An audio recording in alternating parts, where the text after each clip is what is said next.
Hello दोस्तों, आप सब कैसे हो। तो हम फर्स्ट ग्रेड का जो है गुप्त काल कर रहे थे। गुप्त काल में जो है 3 टॉपिक अपने लग रहे हैं, स्थापत्य कला, कला और तीसरा टॉपिक अपन ने देखा था गुप्त काल का आपके साहित्य, है ना। तो गुप्त काल का जो है स्थापत्य कला यानी वास्तुकला कह लो चाहे भवन निर्माण कला कह लो, वो हम जो है पढ़ चुके थे। अब जो है आज हम पढ़ रहे हैं गुप्त काल की कला। कला में आपके जैसे मूर्ति कला है, चित्रकला है, सभी वो आ जाएगी। तो आज हम कला वाला चैप्टर पूरा कर लेंगे। तो ये देखिए, ये गुप्त काल की मूर्ति कला। तो गुप्त काल की मूर्ति कला में जो है मथुरा, सारनाथ और पाटलिपुत्र, ये 3 प्रमुख केंद्र थे मूर्ति कला के। कला के आपने पढ़े थे पीछे स्थापत्य कला के केंद्र, जैसे मैंने आपको करवाया था PMB करवाया था ना। जैसे P से आपको पटना कराया था, है ना, M से मथुरा कराया था और B से आपको जो क्या करवाया था मैंने, बनारस करवाया था। यानी PNB बैंक होता है, PM अपन ने PNB ना करके PMB किया था। तो अब मूर्ति कला है, इसके जो प्रमुख केंद्र है, ये 3 प्रमुख केंद्र है, जिसमें आप मथुरा का मैं सा और ये पा ले लो। तो इसको आप ऐसे याद कर सकते हो, जैसे कि मसापा की मूर्ति, यानी ये मूर्ति कला के प्रमुख केंद्र कौन कौन से है। मसापा, म से मथुरा हो जाएगा, सा से सारनाथ, पा से पाटलिपुत्र। तो ये आपके 3 मूर्ति कला के प्रमुख केंद्र थे, जिसमें सबसे ज़्यादा प्रभावित जो थी मथुरा शैली। उस समय जो है मथुरा शैली के आपको जो है मूर्तियाँ ज़्यादा जो है वहाँ पे प्रसिद्ध थी, ये उस समय ज़्यादा प्रभाव में थी। इसके अलावा गुप्त काल में जो है मूर्ति कला में और कौन कौन सी मूर्तियाँ बनी, तो इसमें गंगा यमुना की मूर्तियाँ हमने ये पढ़ी थी ना। शिव जी का जो मंदिर था ना, कौन सा मंदिर था शिव जी का आपके, वो शिव जी का भूमरा का शिव मंदिर पढ़ा था अपन ने, है ना। तो उसमें जो है उनको मानव रूप में दिखाया गया है, गंगा यमुना को, तो वो भी मूर्ति कला में आता है। तो गंगा यमुना की जो मूर्ति है वो आपके गुप्त काल की देन है। और शिव का जो अर्धनारीश्वर रूप जो है वो भी जो है गुप्त काल की देन है। और इसके बाद में आपके आता है प्रथम अर्धनारीश्वर जो मूर्ति मिली है शिव की, तो वो भीटा से मिली है आपको। ये एक जगह है जहाँ पे ये जो है गुप्तकालीन प्रथम अर्धनारीश्वर मूर्ति मिली है। इसके अलावा तीनों देवता ब्रह्मा, विष्णु, महेश, इन तीनों की मूर्तियाँ भी जो है गुप्त काल से बननी ही प्रारंभ हुई। यानी मूर्ति कला में ये प्रमुख देवता ब्रह्मा, विष्णु, महेश, शिव की अर्धनारीश्वर मूर्ति, गंगा यमुना है, इनको जो है आपके मूर्तियों के रूप में गुप्त काल की देन ही बताते हैं। तो आप ध्यान रख लीजिए, ये जो है आपके सही गलत में जो है ऑप्शन में आ सकता है कि कौन सी जो है उसमें देन है, कौन सी नहीं है। तो गुप्त काल में जो मूर्ति कला का निर्माण हुआ, उसमें आपके ये जो सारनाथ की मूर्तियाँ है, ये आपके सबसे सर्वश्रेष्ठ रही है। सारनाथ की मूर्तियों से जो है बुद्ध की जो मूर्तियाँ है, अलग अलग उनकी जो है अवस्थाओं में मिली है। जैसे कौन कौन सी है उनकी, बुद्ध की, जैसे खड़े बुद्ध की मूर्ति, बैठे बुद्ध की मूर्ति, वह उनकी अलग अलग जो है। तो इसमें सबसे पहले आपकी आती है बुद्ध की धर्म चक्र परिवर्तन मुद्रा की मूर्ति। ये जो है आपके पीतल की है और ये आपको कांगड़ा से मिली है। और ये कांगड़ा आपकी किस में आता है, हिमाचल प्रदेश में। हिमाचल प्रदेश में कांगड़ा से आपको बुद्ध की धर्म चक्र परिवर्तन की मूर्ति मिली है। अब इसको आप कैसे याद रखोगे, क्योंकि ऐसी ही हमें 4 मूर्तियाँ और पढ़नी है बुद्ध की अलग अलग अवस्थाओं में।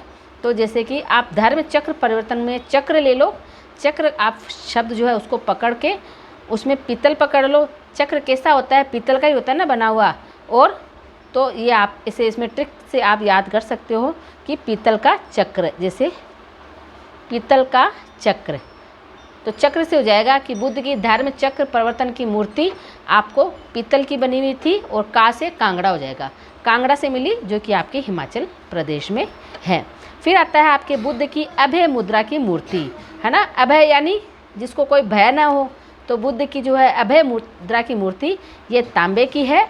और ये 2 मीटर यानी 7.5 फीट जो है ऊंची मूर्ति है, प्रतिमा है, जो कि अभी फ़िलहाल जो है बर्मिंघम जो संग्रहालय है वहाँ पे ये है।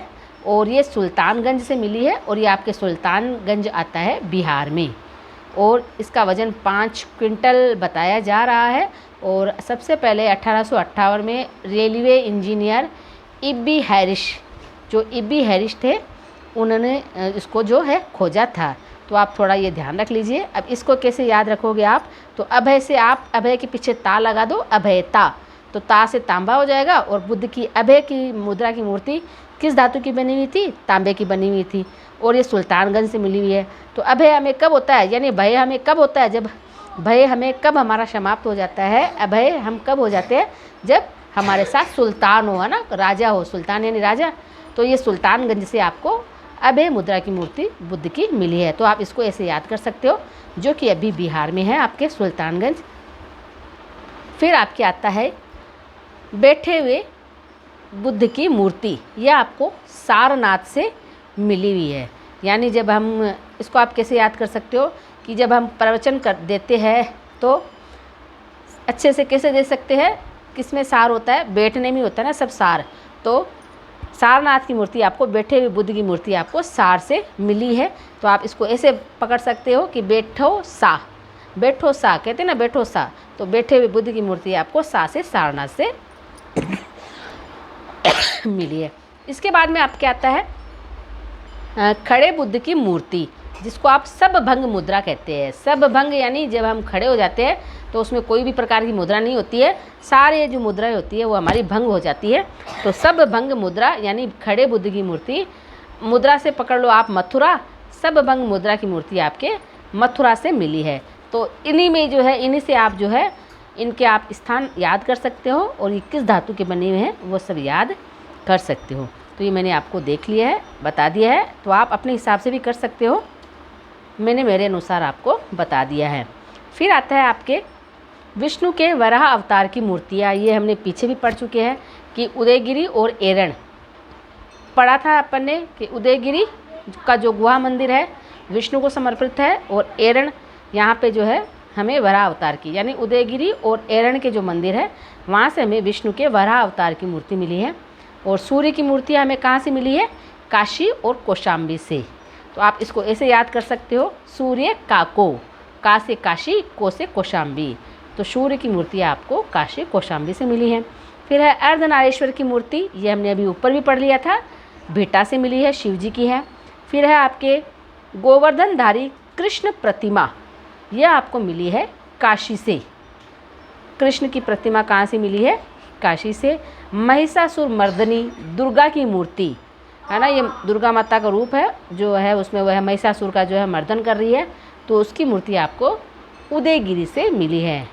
तो ये आप ध्यान रख लीजिए, ये प्रमुख जो है आपके मूर्तियाँ उस समय कौन कौन सी, कहाँ कहाँ, कैसे कैसे बनी, किस धातु की बनी। तो आप एक दो बार पढ़ोगे तो आपको ध्यान में रह जाएगा। अब आपके आती है गुप्तकालीन मूर्ति कला की विशेषताएं। ये भी आपको ध्यान में रखनी होगी, क्योंकि ऐसे क्वेश्चन भी आ जाते हैं सही गलत में, कौन सा सही है कौन सा नहीं, या जो है। तो जैसे कि इसमें प्रमुख रूप से क्या विशेषताएं थी कि गुप्तकालीन जो मूर्तियाँ थी उनमें नग्नता, कामुकता से मुक्त थी, यानी उसमें इन मूर्तियों में किसी भी प्रकार की अश्लीलता नहीं थी, है ना।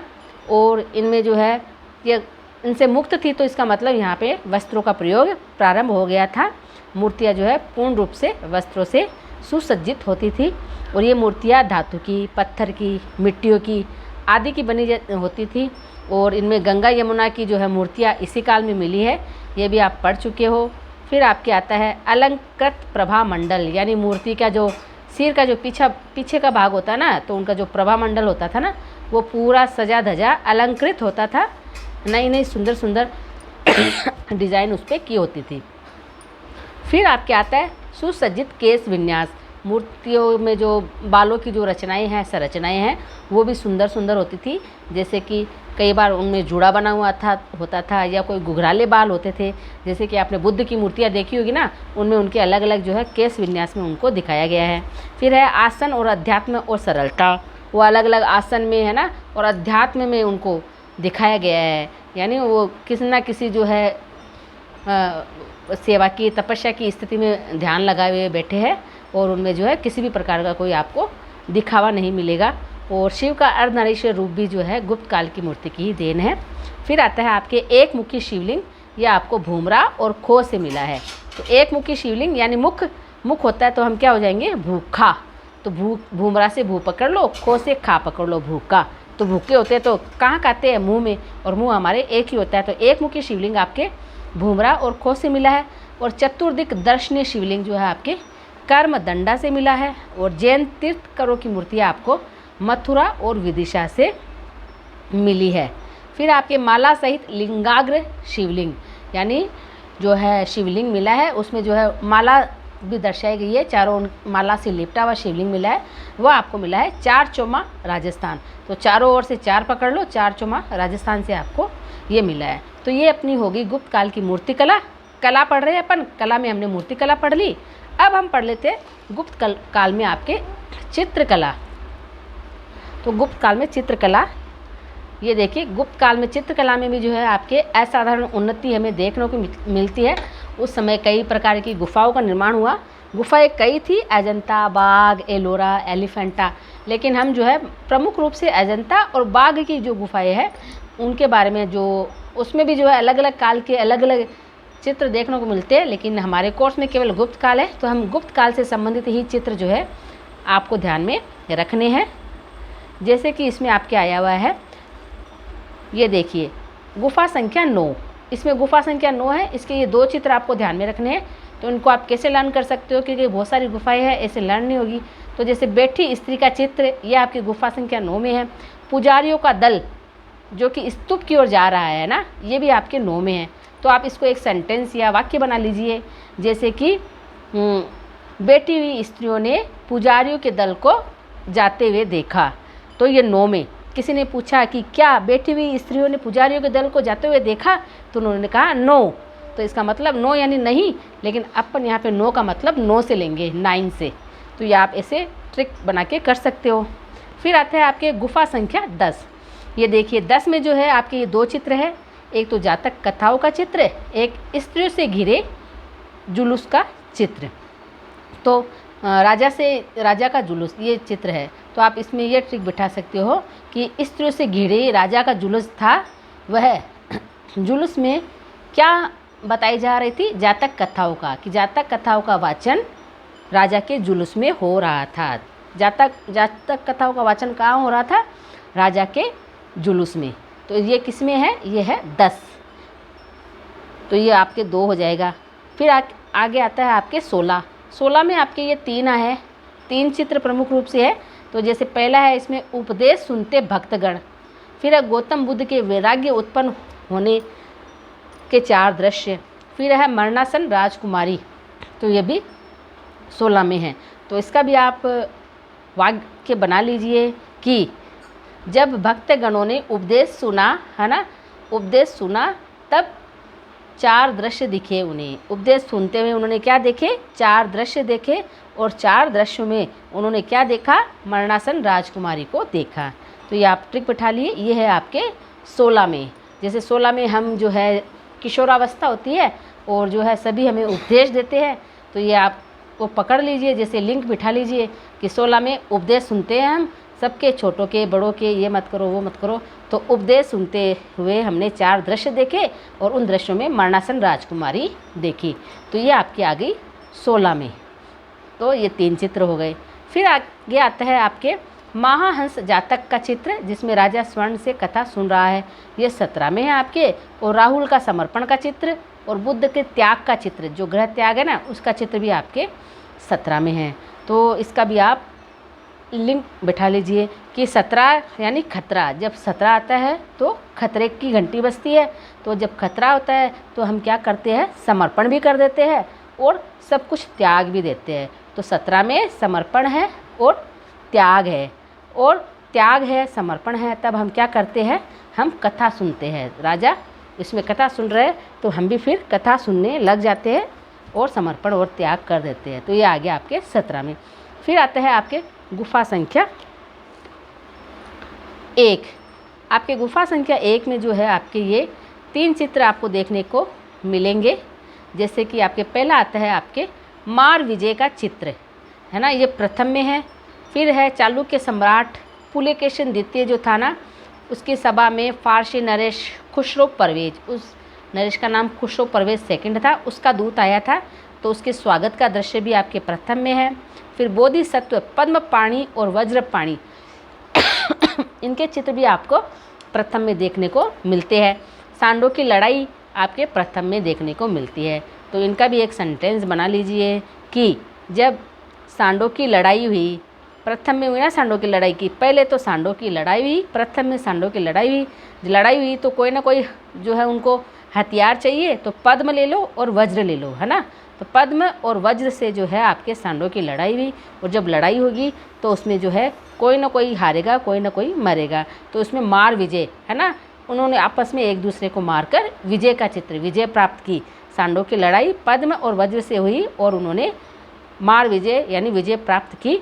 और जब विजय प्राप्त की तो उनका क्या होगा, स्वागत होगा। जीतने वाले का क्या होगा, स्वागत होगा। तो ये आप ऐसे लिंक बिठा के, तो ये चारों हमें प्रथम में देखने को मिलते हैं। फिर आता है आपके विदुर पंडित जातक का चित्र, ये दूसरे नंबर गुफा में है। और बुद्ध का जन्म, माया का स्वप्न, झूला झूलती राजकुमारी, ये भी आपकी दूसरी जो है गुफा है उनमें है। तो आप इसको याद कैसे कर सकते हो कि विदुर जो पंडित था ना, विदुर पंडित ने जब बुद्ध का जन्म देखा तो बुद्ध के जन्म में उन्होंने क्या देखा, माया का स्वप्न देखा। और माया के स्वप्न में उन्होंने क्या देखा, झूला झूलती हुई राजकुमारी देखी। तो ये आपके दूसरे गुफा में आ जाता है। तो इसका एक सेंटेंस बना दीजिए कि झूला झूलती राजकुमारी उन्होंने माया के स्वप्न में देखी और उसमें बुद्ध का जन्म विदुर पंडित ने देखा। ऊपर से नीचे बना लीजिए या नीचे से ऊपर, आपको जैसे जो है आपकी जो है सुविधा हो आप उसको लिंक कर सकते हो। अब चलते हैं अपन इसके प्रमुख, ये देखिए, और छोटे मोटे ये जो है ये भी आपके जो है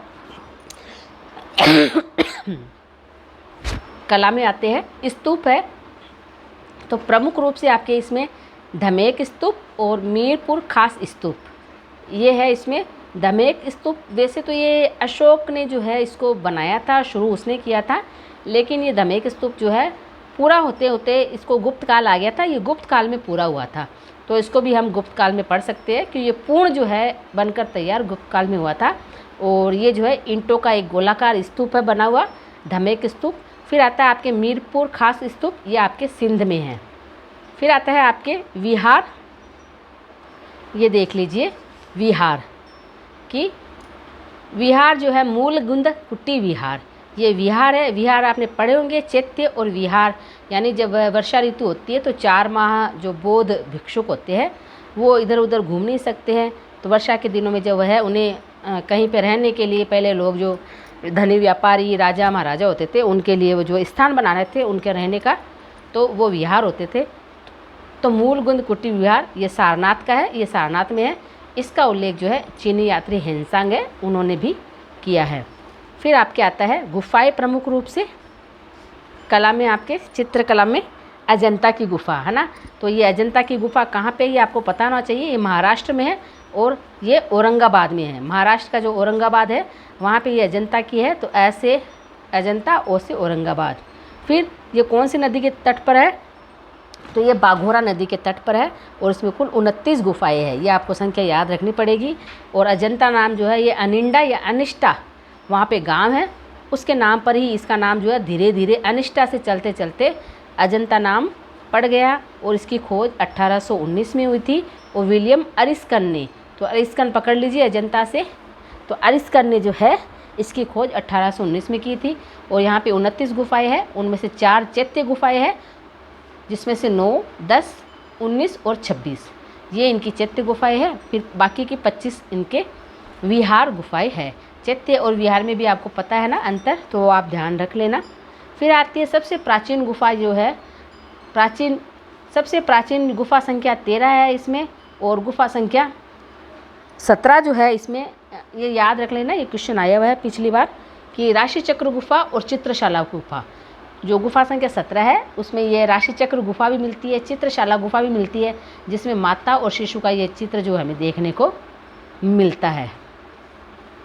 अजंता की गुफा के चित्र हम देखते हैं कि 9वीं और 10वीं गुफा जो है ये आपके प्रथम सदी की गुफा है और ये सातवाहन शासकों के संरक्षण में बनी थी, है ना। ये सातवाहन कालीन गुफा है और इन गुफाओं के चित्र जो है सबसे प्राचीन हैं। तो ये आपको ध्यान रखना है, इस इससे संबंधित कोई क्वेश्चन मुझे नहीं लगता आएगा, लेकिन फिर भी आपको ध्यान रखना है। फिर आपके आता है गुफा संख्या 16, 17 और 19, है ना। 16, 17 कंटिन्यू आ रही है, केवल 18 गायब हुई। 16, 17, 19 जो है ये आपकी गुप्तकालीन गुफा होती है। और ये वाकाटक नरेश जो पृथ्वीसेन द्वितीय थे आपके, उनके सामंत व्याघ्रदेव या वराहदेव, है ना, दोनों में से कोई सा भी नाम आ सकता है, उनके द्वारा जो है ये बनाई हुई है, उन्होंने इनका निर्माण करवाया था। फिर गुफा संख्या जो है आपकी आती है 1 और 2, है ना। ये आपकी 6वीं से 7वीं शताब्दी में बनी थी और वातापी के जो चालुक्य शासक थे पुलकेशिन द्वितीय, उनके काल में बनी थी। तो पुलकेशिन द्वितीय के काल में गुफा संख्या कौन सी बनी है? 6 और 7। और गुप्तकालीन गुफाओं के नंबर आपको याद रखने हैं, 16, 17 कंटिन्यू, 18 को हटा के 19 कर लेना है। तो फिर आती है आपकी ये बाघ की गुफाएं।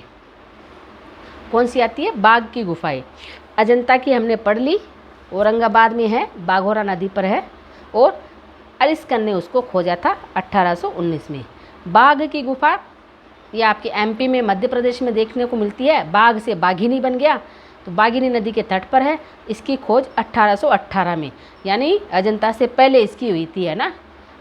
और इसकी डेंजर फील्ड ने की है। डेंजर यानी खतरा, तो बाघ से तो डेंजर होता ही है ना, डर लगता ही है, खतरा होता ही है, तो आप इसको कनेक्ट कर लीजिए। डेंजर फील्ड ने इसकी खोज की थी। और बाघ के चित्रों का जो विषय है वो लौकिक जीवन है, जबकि जो अजंता के चित्रों का जो विषय है वो धार्मिक जीवन है। इनमें विशेष अंतर यही है। फिर है कुल गुफाएं जो है बाघ की 9 है। अजंता में अपन ने 29 पढ़ी थी, इसमें 9 है, जिसमें सुरक्षित जो गुफा चित्र है वर्तमान में कितने हैं? 4 और 5। गुफा संख्या 4 और 5 जो है ये केवल सुरक्षित है। इसमें 4 और 5 जो है ये आपके रंगमहल गुफा है। और गुफा संख्या 2 जो है ये पांडव गुफा है, जो सबसे बड़ी है। और जो गुफा संख्या 3 है ये हाथी गुफा है।